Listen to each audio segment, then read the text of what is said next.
Check. We're recording. All right, let's get these sticks out of here. I feel like everybody's been asking, like, Tyler, where's the pond videos? Why aren't you fishing ponds? Do you see how cold it is? Actually, you can't see that. It's freezing. I'm severely underdressed. I'm in a light jacket and basically wind pants, but I'm doing it for y'all.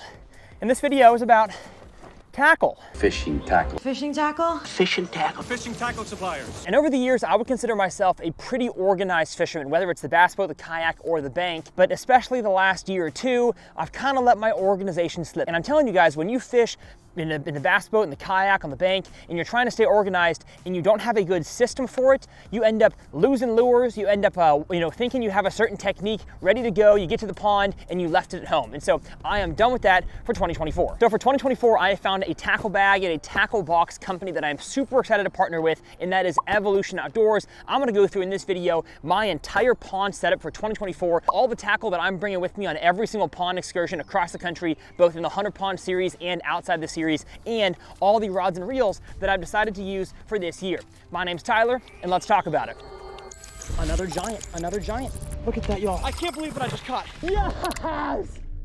Now, over the years, I've been sent a lot of tackle boxes by a lot of different companies that want to work with me, and the one thing I haven't liked about many of them is the price point. I don't think tackle boxes need to be expensive. Now, there's an argument to be made that a really expensive, really good quality, basically drive a truck over, but for many of us, that is not the case, and so we just want a good tackle box, a good tackle bag that can keep our tackle nice and dry and keep it organized, and Evolution is an awesome company. They are based in Kilgore, Texas, about 2 hours from where I live, and my good buddy Reese runs the kind of pro staff side of the company, and I'm so pumped to be working with this company in 2024. I will have all of my Evolution Outdoors tackle bags and boxes linked in every video description, and y'all stay tuned because we're gonna have some awesome products that me and Reese are gonna be helping to design for Evolution going into the future that make tackle storage awesome and efficient, but also not gonna break the bank. So let's talk about why I like this bag and what I've got in it.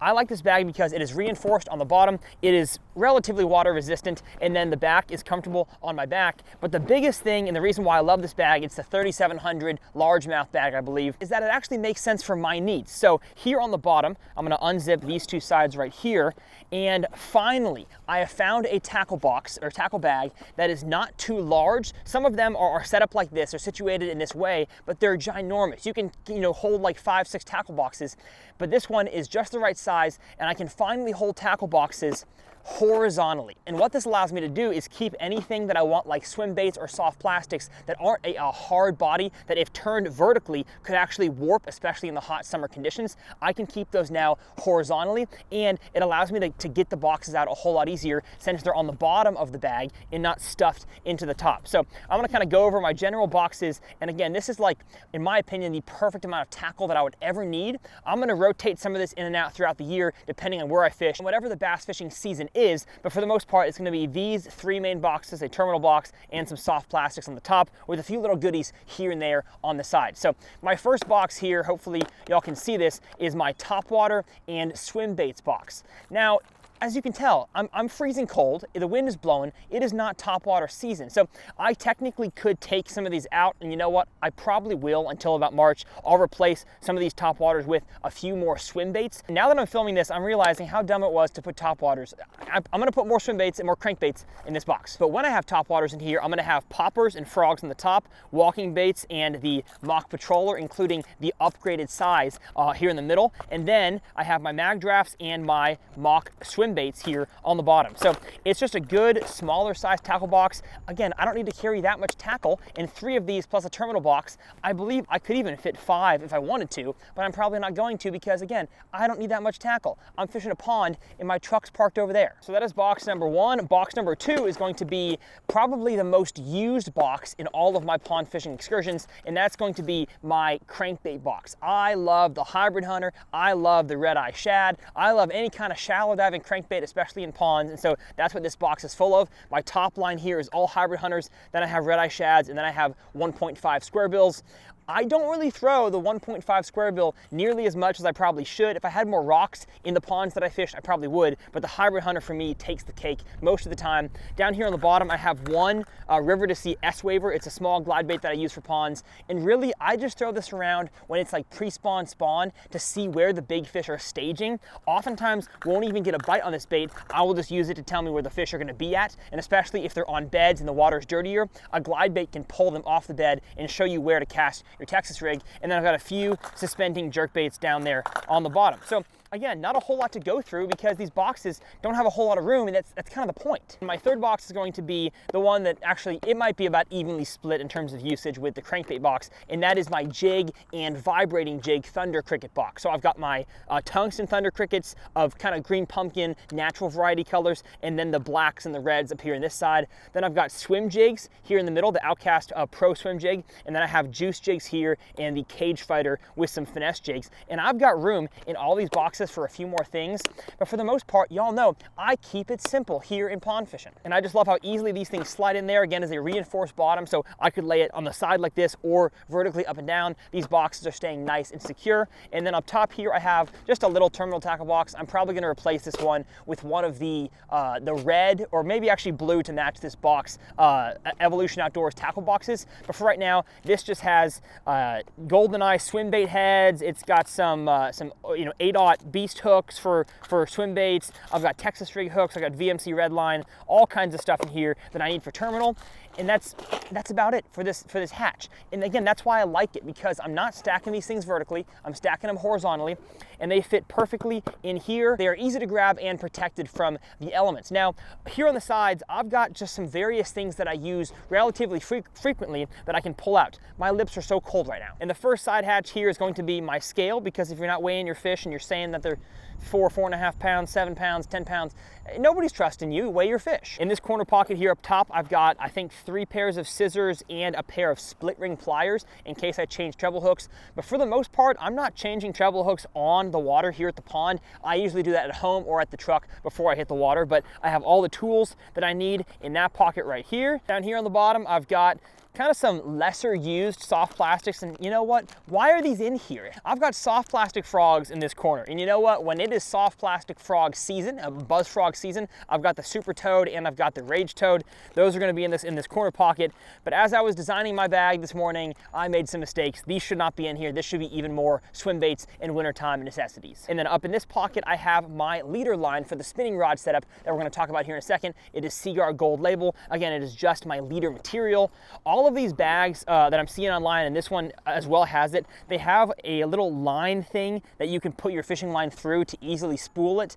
But I feel like with how little I use line, and I just peel off 8 to 10 feet of leader and then cut it, I don't use either one of these. But if you do want to keep a spool of line ready to go to spool on, that is available to you. And then as far as the front pockets go, this pocket right here, I'm probably going to keep one lure and one lure only for all of time, and that is the Strike King Caffeine Shad. I throw this thing in ponds all 12 months of the year, but especially around the spring to summertime when bass are feeding on bluegill. The Caffeine Shad is a staple in ponds for me across the country, and I'll keep 4 to 5 packs of whatever colors I need here in the front. And believe it or not, that is not all the storage we have. We have a top pocket up here that I actually have some individual Evolution soft plastic bags that are situated up here. So I've got, I believe, a craw bag and a worm bag. And as far as worms go, I've got the new Zeus worm, I've got the filler worm, and then for craws, you know, rage craws, rage bugs, the menace grub, all kinds of craws that I need for trailers and just for Texas rigging, I'm gonna keep in these 2 things. And I'm gonna do my best to keep them in these and not just chunk the actual soft plastic bag back in here when I'm done with it, but no promises. Kind of free floating, I have 2 packs of Rage swimmers. I have a 3.25 inch in whatever this is, Sexy Shad, Ghost Shad, and then I have a baby bass version of the 4.75 inch. And this one is what I throw all the time in the pre-spawn and spawn for those bluegill eaters, with a big 8-aught, belly weighted hook, maybe with a blade on the bottom. And so those really don't fit in either one of my bag categories, so I keep those by themselves. Then I've got a pair of pliers, because even though this has like a pliers holder here, I don't know what brand pliers there in any of these bags talk about, because I can't even fit this one in here. So if I can find a pair of pliers that like fits snugly in there, I'm gonna put it there, but if not, it'll be in my bag. And the amount of times, if we're being honest, that you really need pliers, at least in my situation, is very limited. So I keep those in the top. And then y'all saw this, I committed to throwing more spinnerbaits in 2024. So I have a soft plastic bag that actually came out of one of these bags here. You know what, actually I'll open this up to show y'all. I'm not using these because I feel like it's kind of unnecessary. As long as I can fit everything in here and close it, that's good to go. But I've got all the soft plastic bags zipped up in here. And so I took the inserts they come with and the rings out, and I'm using just one of the small inserts here to hold all of the spinnerbaits and buzzbaits that I might need. So I've got a Strike King Little Mr. Money, I've got a Chartreuse buzzbait, a black buzzbait, and maybe 1 or 2 Strike King burner spinnerbaits, and that's about it. If I lose a spinnerbait, I'll replace it with another one. So I don't need that much tackle. And hopefully throughout the year, I will keep this relatively organized. 1 bag, 2 bag, spinnerbaits off to the side, swim baits behind, and pliers on the inside. So that is my tackle bag for 2024 for ponds. Of course, the amount of lures I have and the types of lures will slightly change, but for the most part, this will be my tackle box to hit all the ponds across Texas, across the country, both in and out of my 100 pond series. But we're not done with the video yet, because I want to make an announcement about the rods and reels that I'll be running, because I've kind of mixed up in the series a lot of different rod types, both Lew's and now Mach, and Mach wants me running the Mach Jacked for 2024. And let me tell you, I wasn't gonna argue. These rods and reels are the highest quality combo we've ever made at Mach, and let me tell you, they feel like the high-end Lew's stuff.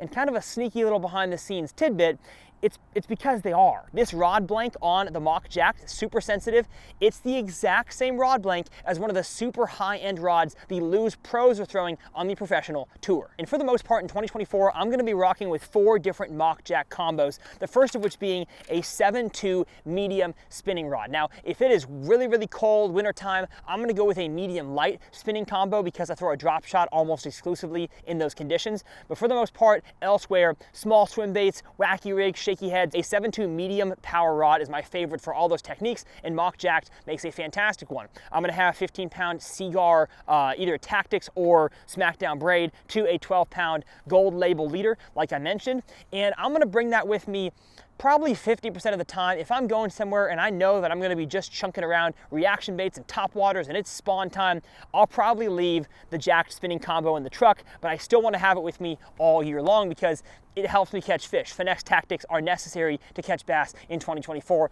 There's no ifs, ands, or buts about it. But for my 3 bait casting combos, I'm gonna be using the other 3 that I think at this point Mach makes, and that is the 7-3 medium heavy, the 7-foot medium heavy, and the 610 medium. And that basically covers all my bases. 7-3 medium heavy, bigger jigs, big worms, top waters.